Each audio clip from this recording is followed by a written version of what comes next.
Hello, everyone. This is Terry Mitchell with The Voice on Fire, Interviews with Intention. For those of you who may not have followed along before, my platform is an opportunity for me to interview some pretty amazing people anywhere in my local community or around the world. And I see them as being change agents. They're difference makers, they're action takers, and they're people that are on a mission to, in some way, have a positive impact locally or in our global village. And I think my next guest, I think it's timely that I'm actually chatting with her today, because the topic around personal well-being in our current climate, I think, is really, really timely indeed. Marchan Webb, it's lovely to have you join me on The Voice on Fire. I'm here now, yes. I'm very excited to be here. Fantastic. Awesome. So what I'd love for our audience to find out today is a little bit about what you do, who you do it for, and why you do it. So share with the audience what it is that you do in line with our topic about health and well-being. Of course. So I'm a yoga and meditation teacher, as well as a tarot reader and a healing facilitator here in Northern California. Mm-hmm. I started my practice approximately 5 years ago, and I really decided about 3 years ago to focus on trauma-informed yoga and focusing on how to heal trauma within ourselves, because I feel like as a society, we moved into a space where we focus our difficulties especially in Western society, in seeking advice from others, mm-hmm. Going to others to heal us, going to others to provide medication, advice, rather than realizing that it's our own personal responsibility to work through those difficulties and those troubles and those issues. And not only that, but we do have the power within ourselves to change that. Mm-hmm. Yeah. Oh, awesome. I totally agree. I mean, we do have a tendency to find others as the source of advice, and quite often we don't end up taking the advice, and I wonder if that's because somewhere within us we kind of know, but we just haven't tapped into that energy. What's your take on that?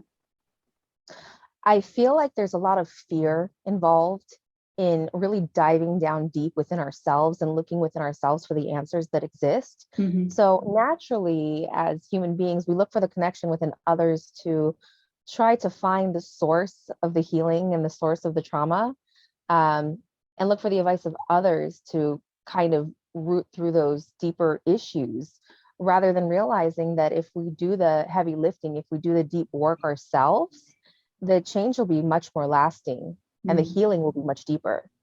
Yeah, absolutely. I mean, there is that need to connect. You're right. We are humans, and we generally speaking, for want of a better word, we're sort of pack animals, so to speak. We're socially cohesive people. We tend to bond and work better in a socially cohesive environment.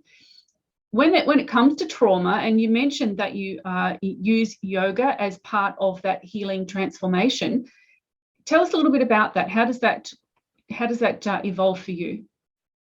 Well, the principle of yoga in general, when it was developed, thousands of years ago, initially there was one yoga pose, and that was seated meditation. Mm-hmm. And the purpose was to focus the mind, gain clarity. And most people think that meditation is emptying the mind, mm-hmm. and it is not. Meditation is actually allowing all of the madness in the mind to come up to the surface, acknowledging it, caring for it, loving it, holding it, and then gently releasing it so that you can be free from it. Mm-hmm. With yoga is a deeper form of meditation. So we use the postures in conjunction with the breath to find that deeper space of meditation. And with the practice that I follow, which is a Power Vinyasa practice, our practitioners and our students, they come to an area called our edge.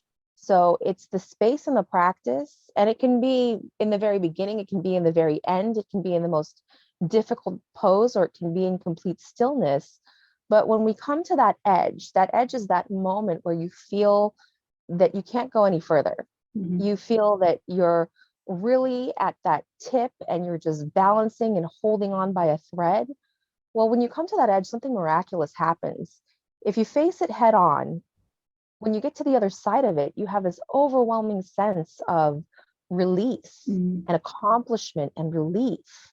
And oftentimes as human beings, we're not in a space of allowing ourselves to be in discomfort. When the discomfort arises, our immediate response is to run away or step away. And yoga invites us to take it head on, to really just acknowledge what's in front of us and just face it head on and tackle it. Yeah. No, that's such a great way of looking at it, that a lot of the time, you're right, at least my observations, and I come from not necessarily the yoga-based meditations, but certainly having explored, say, Tai Chi and things like that, it's, I suppose, similar principles in that obviously Tai Chi is more about a martial arts style, but it's still about focusing the mind. It's still about having control over the body, and still about retaining a sense of inner control in a way that can be very, very positive if it's used as I suppose, as a self-awareness technique. And in terms of, I guess, the experiences of the fear we face if something not very pleasant is either happening to us at the time or has happened to us in the past, that fear can seem quite overwhelming. And I guess that's probably why we do seek solace with others. One, perhaps we want to feel, I suppose, like we are similar to others. We belong. We have a group. There's people who relate to what we're going through. But there's also, I suppose, that sense of numbing that sensation. We don't want to feel it. So if we're around other people, we can be distracted. We don't have to think about it. We don't go deep. We can stay nice and surface. Does that sort of resonate with the observations you've made in the practice of yoga? Oh, absolutely. I know so many of my students that come from spaces where they're experiencing, trauma, where they're experiencing loss. And oftentimes they're looking to break the pattern and the cycle of numbing. And that numbing, like you said, can be a social numbing where they're just using the codependent relationships in order to pass through the trauma while holding on to someone else. A lot of people will use substances, will use alcohol or even medication in order not to feel.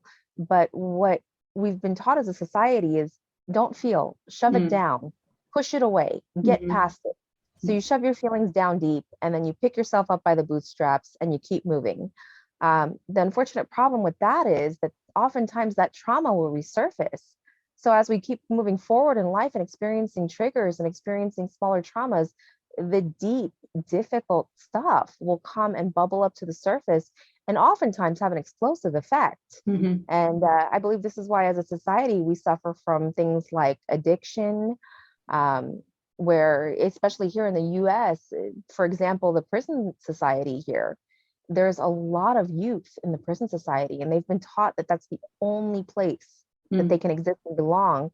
So these individuals, for the most part, have become so hardened with their emotions that the only thing they know how to feel is rage. And that is just the tip of the iceberg of shoving trauma down deep and not allowing it to come to the surface and deal with it. So I get a lot of people that come to me that say, well, I feel like I need some movement. I feel like I need just something. And they'll step into the yoga studio thinking that it's just a time for them to maybe get some exercise or do some breath work.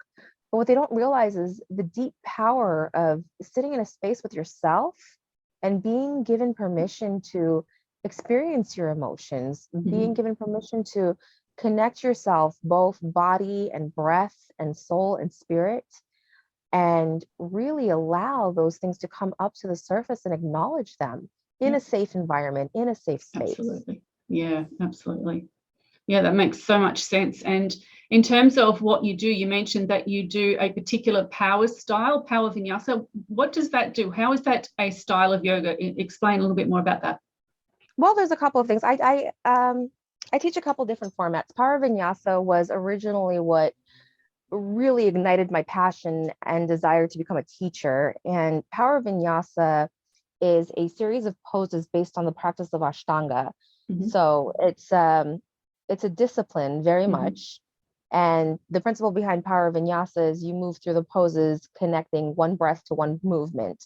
So you're moving quite swiftly. And in this swiftness of breath, you become very hyper-focused. And it's almost as though the posture, you don't even realize what you're doing physically. It becomes secondary to what you're experiencing mentally and emotionally. And as the physical asana becomes more difficult. And as the physical aspect of the practice starts leading you to a place where you feel like perhaps you may not make it to the other side, or you might collapse. It's in those moments that a lot of the time the deep trauma that we hold is released, and it comes up to the surface and we experience it. So for me, Power Vinyasa has been very healing in that respect. But that's just one of the yoga modalities that I have experienced to be deeply healing. More recently, I have noticed, especially since the pandemic, a lot of people have moved away from quick practices, things that are swift pace. People want to slow down and experience things in a much softer, gentler, deeper way, which is tremendous, because as a society, we're taught go, go, go, always on the move, never taking rest, never taking a moment to really just care for ourselves lovingly. Self-care is always put on the back burner. It's always secondary to work and to family and to responsibility. So recently I've developed a practice, it's called Flow to Feel. So it involves some deep movement on the front end. We do some swift movement to get the heart rate up. Then there's some static poses held for extended periods of time to just really experience and strengthens the body, of course, and build strength, but it also allows you to sit in those moments of discomfort and really experience them. That is then coupled with a beautiful practice of yin yoga, which are deep poses. Generally, they're on the floor, they're held for 3 or more minutes, and the poses are designed for myofascial release. And that then is finished with the practice of yoga nidra. And yoga nidra is known as yogic sleep. So it's a practice where you maintain consciousness throughout, but you're in a state where you're aware of your surroundings, but you're much deeper in yourself and in your body. Often yoga nidra starts with a body scan. And it's really miraculous with just a few minutes of paying attention to different areas in the body, how deeply you start to connect with yourself on an inner level. So at the end of the practice, you've experienced movement, you've experienced deep discomfort, and you've experienced much of a release. The practitioner often spends their day in reflection of what they might have come up with during the meditation periods. And oftentimes, I tell people, don't be surprised if you go home and 4 hours from now find yourself crying on the kitchen floor. Perfectly normal, perfectly acceptable, and just honor those feelings. I completely agree with that.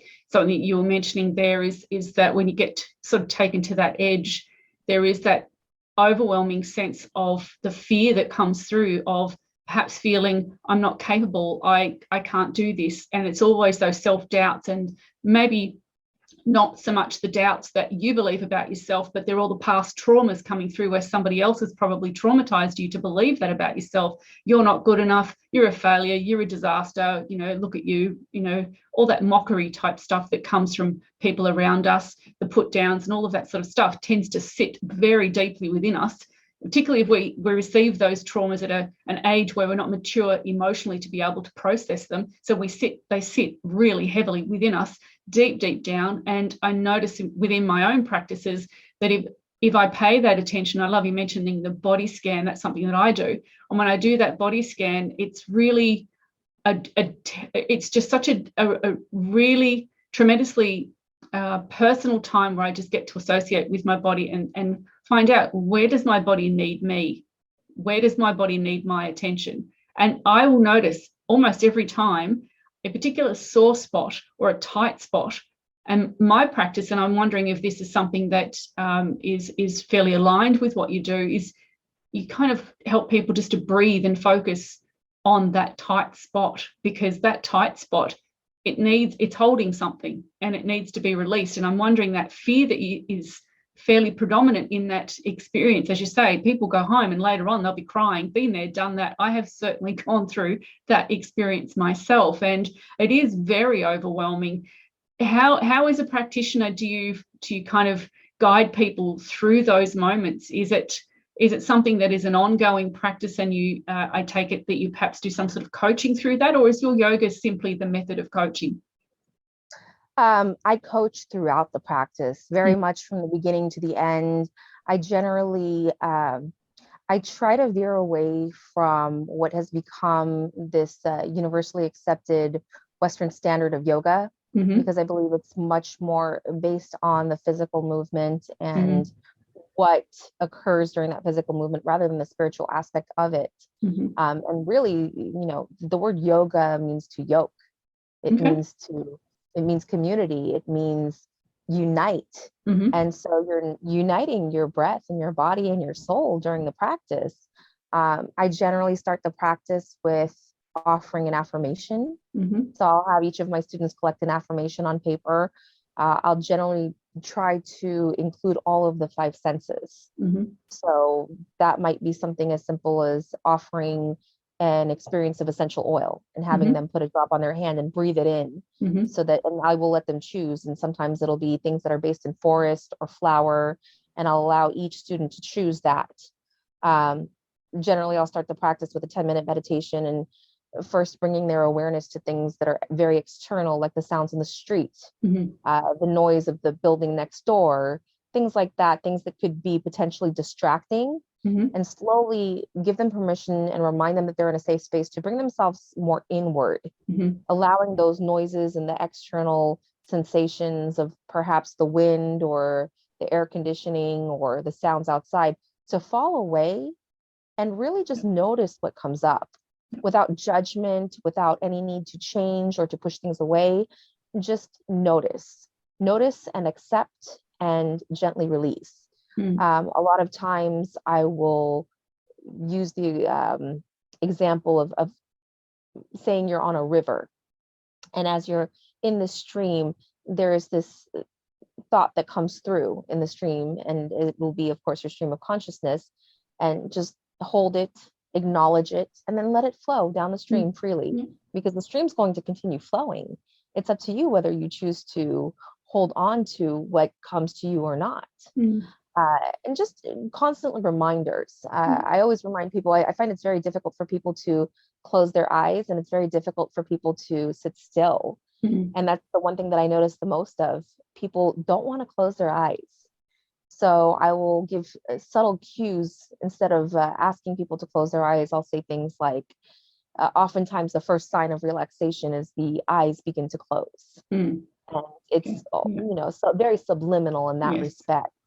And then throughout, I'll notice people, I'm very conscientious of watching the expression on people's faces. I'll say, if you're holding tension in your jaw, maybe you press the tip of your tongue to the roof of your mouth and gently allow it to release. And people usually follow with the cues.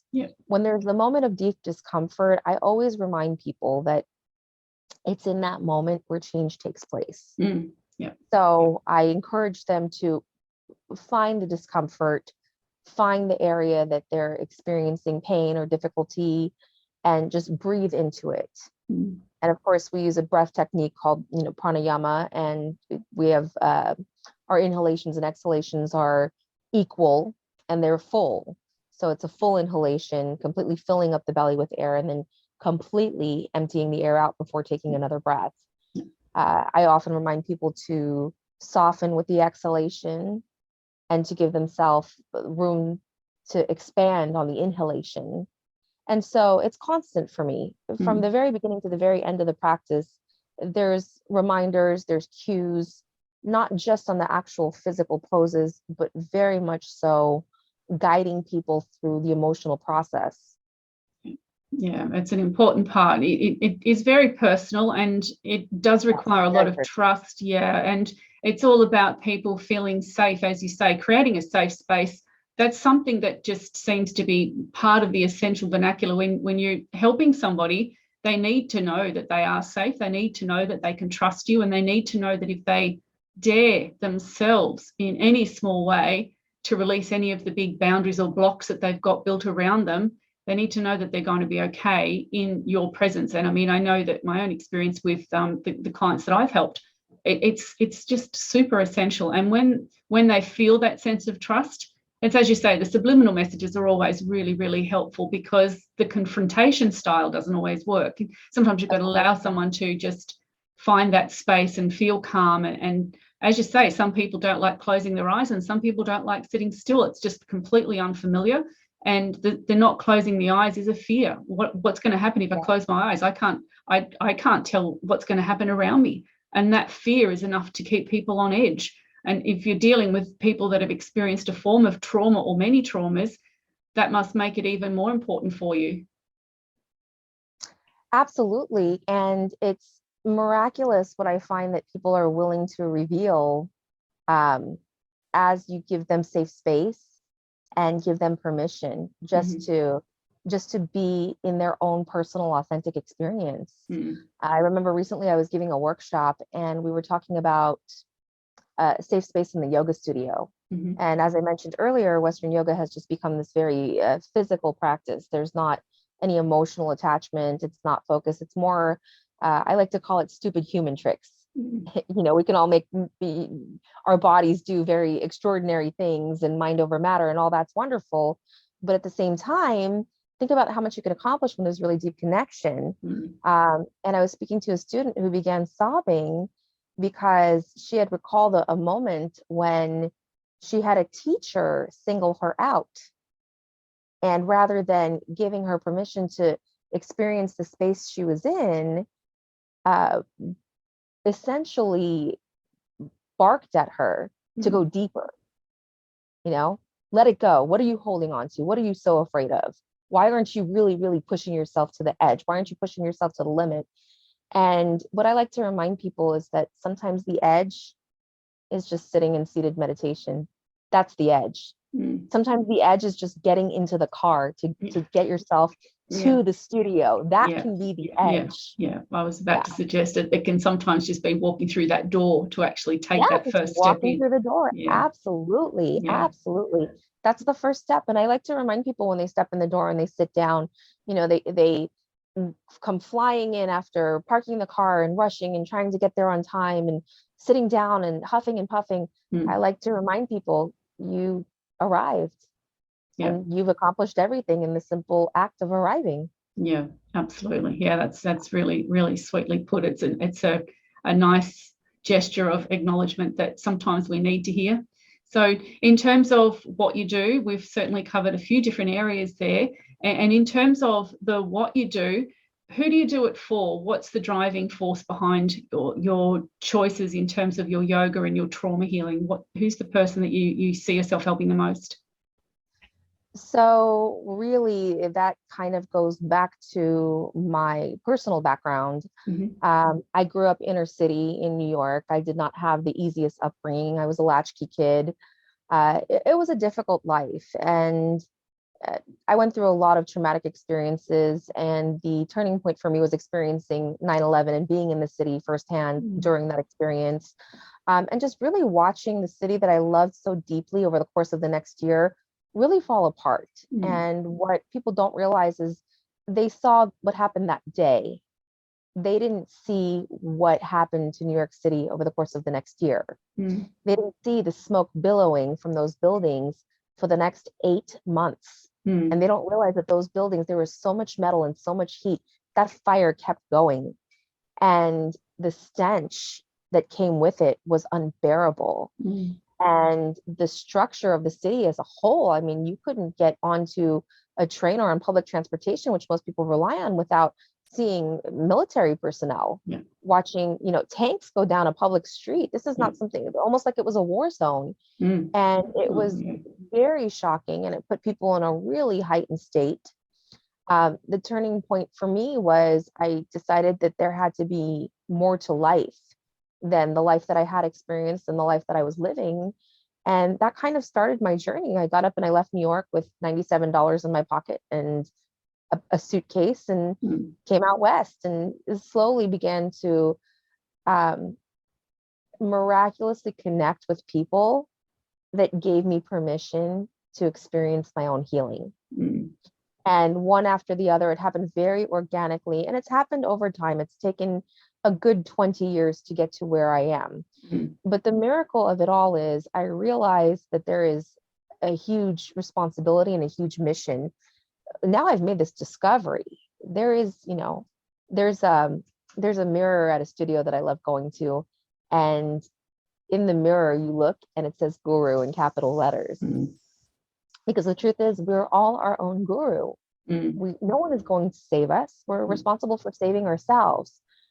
So the bigger part of my mission and the deeper part of where I go to is I work for a charity organization here. And currently we're restructuring and we're changing our mission with the hope and desire to bring yoga into marginalized communities.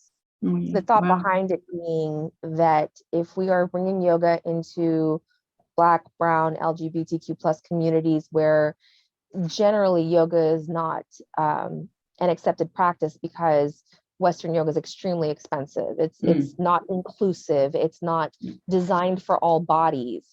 Well, if we can bring it into these communities and present it in a way where it's completely inclusive, representative of all cultures, all bodies, all human beings on this earth, well, what kind of change could that create and what kind of healing would take place with that? Imagine something as simple as an inner city child having a place where they could practice yoga on a daily basis and learning how to channel their own healing within themselves for whatever might be going on in their external lives. Well, that would just destroy the system, because we live in a system where we spend more money on prisons than on education.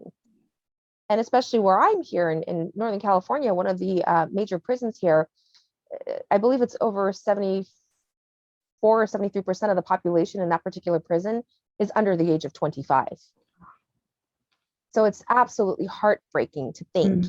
And these particular prisoners are allowed to practice yoga once a week, a select few as a privilege, which to me is just ludicrous. Just wrong. Because what if we were just giving them this amazing, beautiful practice, affording the opportunity to feel and to develop this sense of self-worth and healing? What miraculous things could happen? How much of those people would we see going out and giving back into society rather than making their way back into the prison system?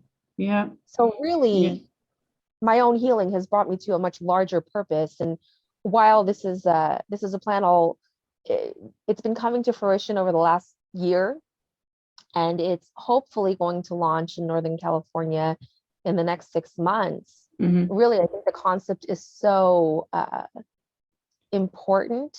I can only see people throughout the country and throughout the world wanting to adopt a model similar to what we're doing here.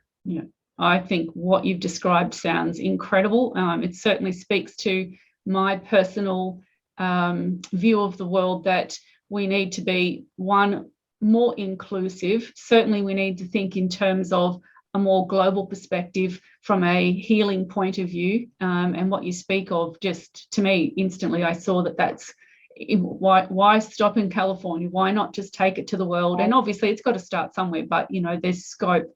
And I totally agree that if we were to take the principles of calmness, the way that we can introduce that, whether it be just through yoga or through binaural beat music, or even all those different modalities, there are so many of them that are really proven to be effective. And when they use science to prove it, it's a little hard to debate how much value there would be in it when it's provable and it's demonstrated so many times over. If we were to take those modalities into the systems that need it the most, we'd reduce recidivism. You wouldn't have people going back into prison. They would be able to, as you've spoken about, they'd be able to address a lot of their own fears, traumas. Their health habits would change, their state of mind would change, they would see the world from a different perspective. It just would be a natural, as you say, organic flow on from the very start of the experience. So it makes sense to me. I only hope that I'm not the only person that sees it that way, because I certainly think what you're doing sounds really awesome. I'm so impressed with the idea that you're looking to create a way to introduce something that I've seen certainly there's expensive and certainly carried out in a certain way, and certain studios do certain things. But if you take away a lot of those barriers to accessibility, what difference it has that could be made? It sounds quite amazing. Absolutely. And the organization that I'm working with, one of the premises that they want to create is that we have these amazing, incredible teachers who've spent hundreds of hours, thousands of dollars on education the way that I have, really spent time doing the deep work on themselves. And we're asking them to just show up and give their time. Yeah. What if we could take these incredible human resources and offer them a living wage, a livable wage, to go into communities and actually make it their life's work, to really commit to making these changes? I think the problem as a nation here, certainly, and as the world in general, we live in a capitalist society. So there's no money in teaching people how to heal themselves. I mean, think about the money we're taking away from big pharma by eliminating the need for antidepressants, by using natural plant medicine and using things like movement and music, as you mentioned, binaural music, to just bring us into different spaces. We have so much focus on there's so much programming going on. You know, we sit there, spend our days working, come home at the end of the day. What do? We pour a drink and sit in front of the television, watching violence and gore and all of these things. Well, if you keep feeding all of that into your mind, imagine the state that we're in. If you keep feeding the things that would put us in a real space, in a flight or fight perspective, then what are we doing with all of this synthetic garbage? And as a society, that's what we feed off. There's not enough time spent in nature. There's not enough time spent connecting with the earth. There's not enough time spent connecting with the self. It's a constant need to feed, to entertain, to keep busy, when often not doing anything at all and just simply being still can be some of the greatest healing that there is available. But people don't have the tools or the resources to know how to do that. People go, I don't know how to meditate. And I tell people, well, sit down in a comfortable position. Okay. Start breathing. Okay. Do you have some thoughts coming up? Yes. Well, there you have it. You're meditating. Exactly. And a lot of times people will be shocked at the simplicity of it.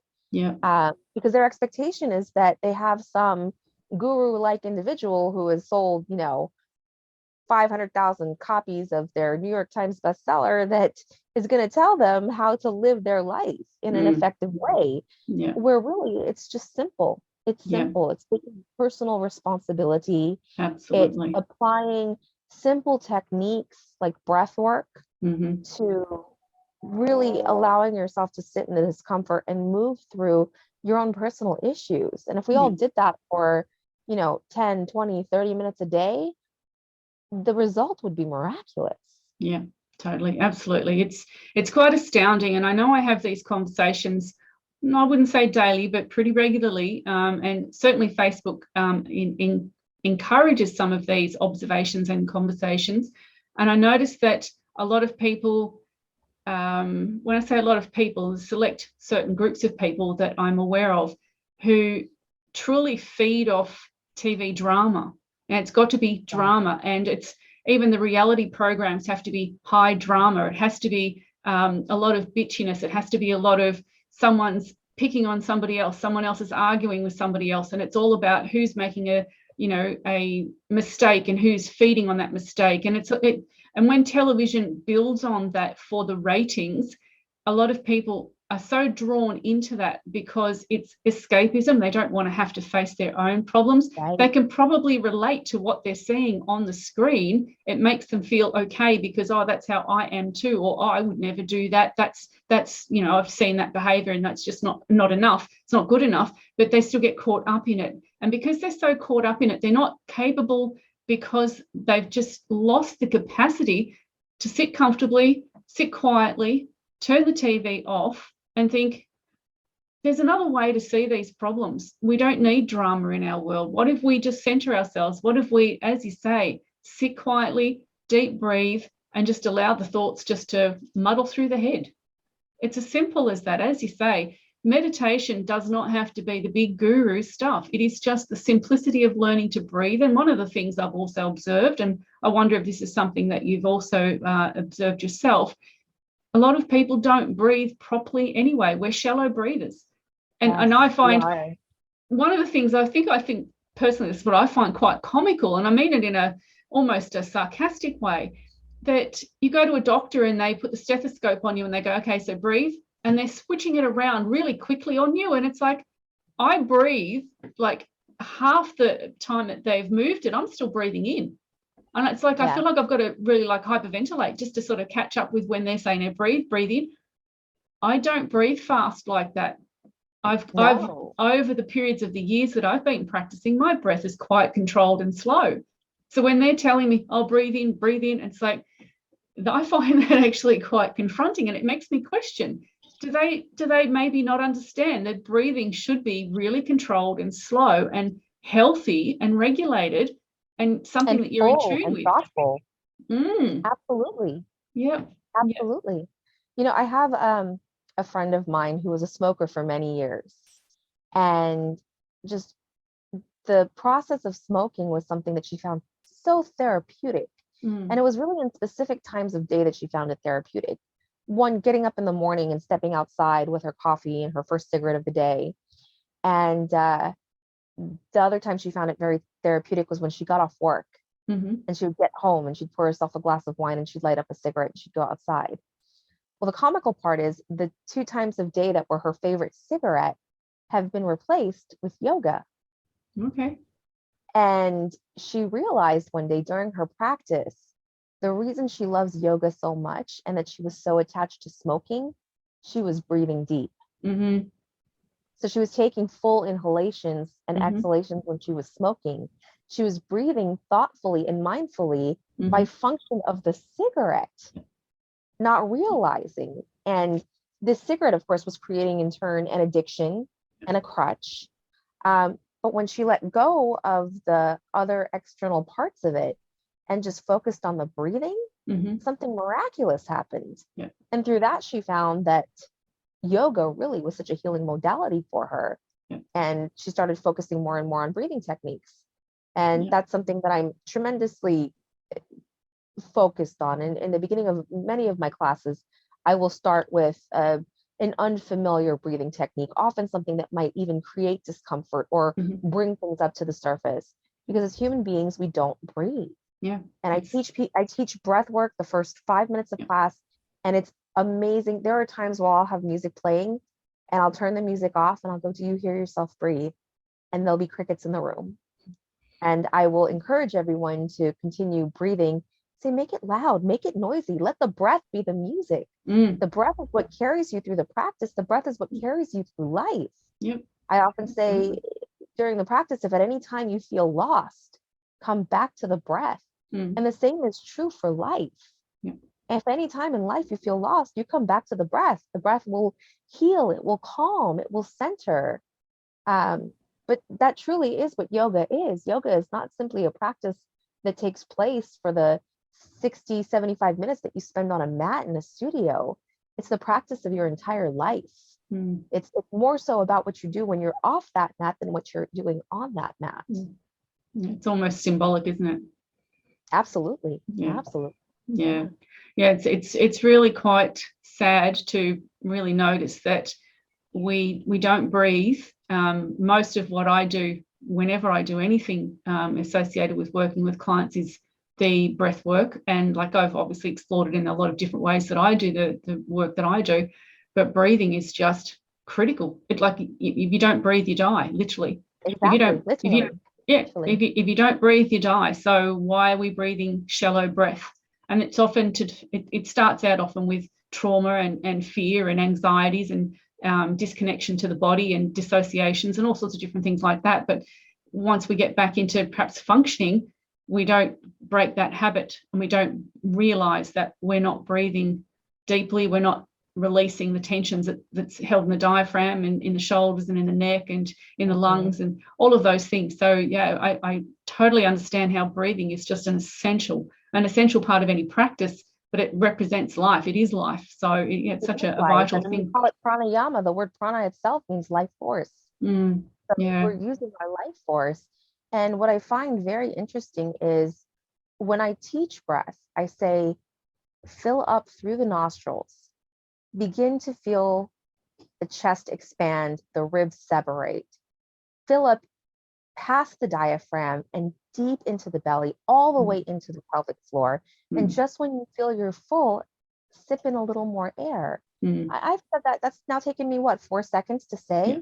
Yeah. How many people do you know take a 4-second inhale and then take a 4-second exhale?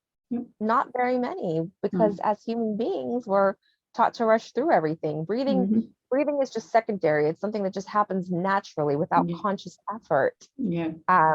A lot of the times people go, oh, I'm having a lot of anxiety, and I'll be sitting in traffic. I'll say, well, while you're sitting in traffic, practice your pranayama breathing and see if it makes a difference.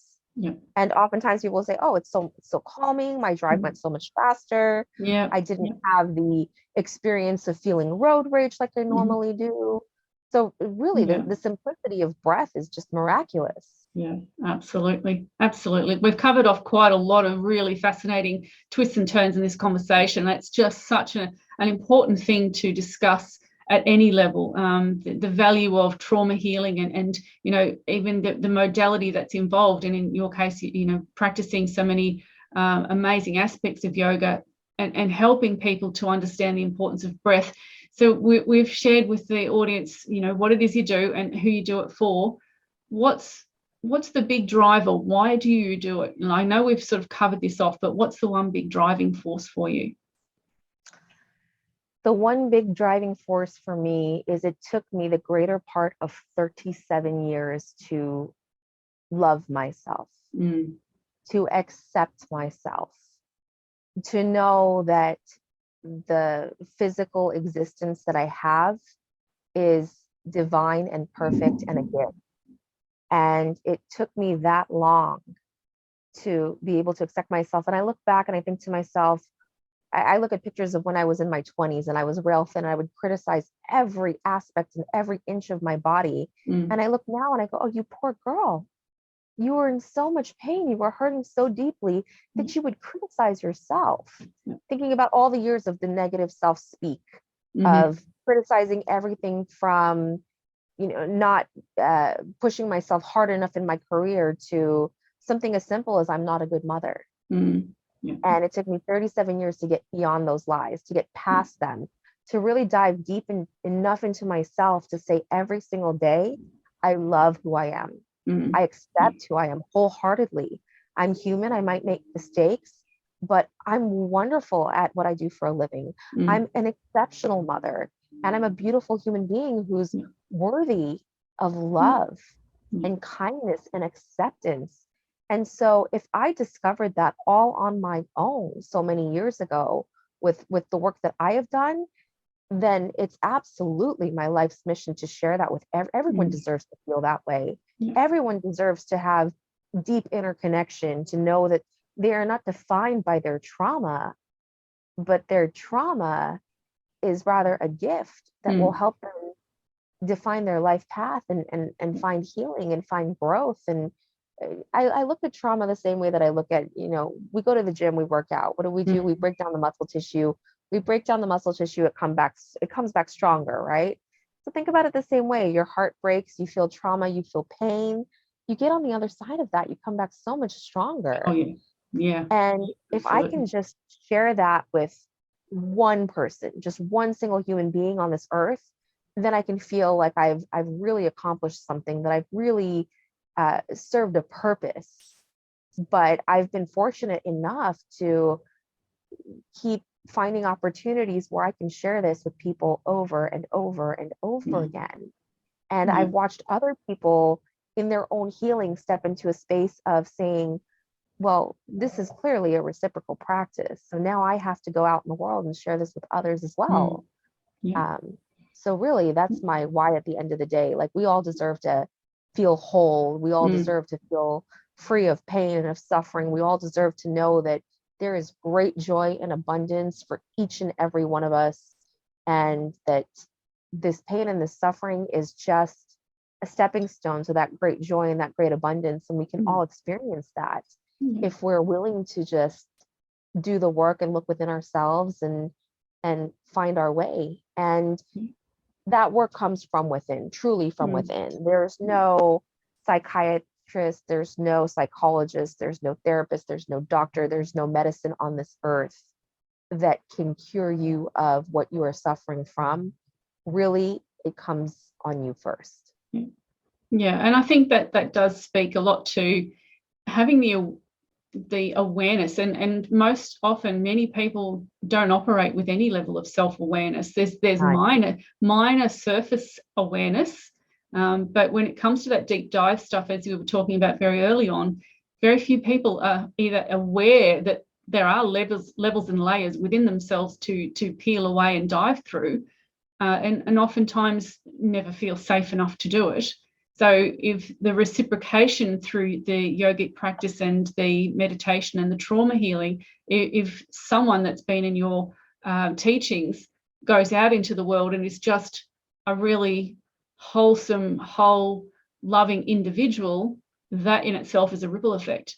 If we take away all of that anxiety, the fear, the judgment, the criticism, whether it's within ourselves or directed at others, whatever that is that's going on, if we're operating in a space that's more healed and more whole and more at peace in ourselves, because we're breathing and we're more self-aware and our bodies are more part of a state of self, what's the word I'm thinking? It's when you're just completely at one with yourself. It's your body is part of the mind, soul, body, heart connection. It's the whole interconnectedness. And if people are taking that away and going out into society with that, what a difference it'd make. And imagine that ripple effect across the entire global village. I always say, hurt people hurt people. Mm-hmm. Healed people heal people. Yeah, absolutely. I totally echo that. And I think we need a lot more people in the healed space and going through healing, sharing that, and giving into the community and as you say, reciprocating, because I think we're in that place in our world right now where I think personally, just the observations that I've made, there's a lot of crisis and a lot of conflict happening, and Absolutely. there's a lot of divisiveness as well. And we need to come back to whole. We need to come back to not only our whole self, but the whole global village. We are all one. Where is that? Where has it gone? And now is that time. And that's why I felt that it was timely that we have this conversation. And I just want to ask one last question.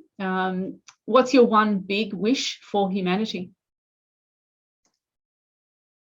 Oh, that's a good one. Well, I think my one big wish for humanity is that we all come to a true realization and understanding that we are more alike than we are different. Mm-hmm. Yeah. You bleed red, I bleed red. Mm-hmm. And yet we are very different people. We live in different countries, we are different ages, we are different cultures. But I think that there can be something tremendous accomplished if we move away from societal constructs of race, gender, of expectation that as a human being, who I am is supposed to be the embodiment of what society says that I am. So if we can let go of all of those labels and realize that we are all just beautiful human lives. Oftentimes at the end of class, I'll say that we are not human beings having a spiritual experience, but rather we are spiritual beings having a human experience as a human family. And so my one great wish for society is that we can all come to that realization and come to that understanding that we are more alike than we are different. And I think through that understanding, there would likely be less conflict, there would be more acceptance, there would be more understanding. I think if we could all find ourselves in that particular space. And I think one of the things that's tremendous and brought me to where I am is that somebody at some point gave me permission to accept who I am. They held a safe space for me and allowed me to come to that realization on my own. And that's a person who looked extremely different from me, a person who had a very different life from me. But I noticed that that person did that, and another person did that, and another person did that. And so I look at the collective of all of the great teachers that I have had the pleasure of experiencing, and I've been reminded a few things. Our healing is not linear. It is cyclical. Yeah. And it is a personal responsibility to continue the healing process. While I sit here and I talk about love and self-acceptance, it doesn't mean that I'm free from negative self-talk. This is a daily practice for me. Yeah. I'm constantly a work in progress. I'm constantly working on myself. So I think it's important that we all realize that in this practice of love and acceptance, it's not only the external and accepting others around us, but accepting ourselves. Really ending the societal narrative that's been created for whoever we are.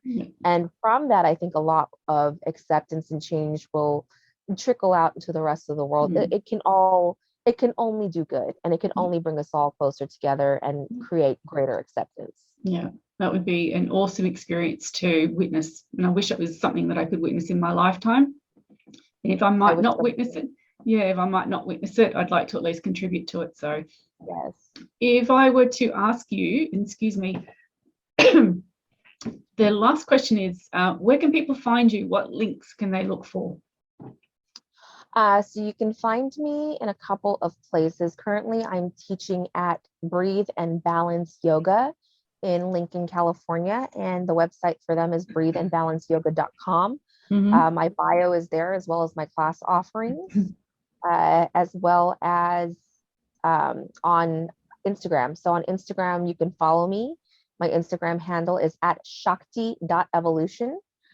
And with that, the charity organization I work for, Yoga Moves Us, which their Instagram handle is @YogaMovesUs. You can find a lot of my classes saved on their Instagram.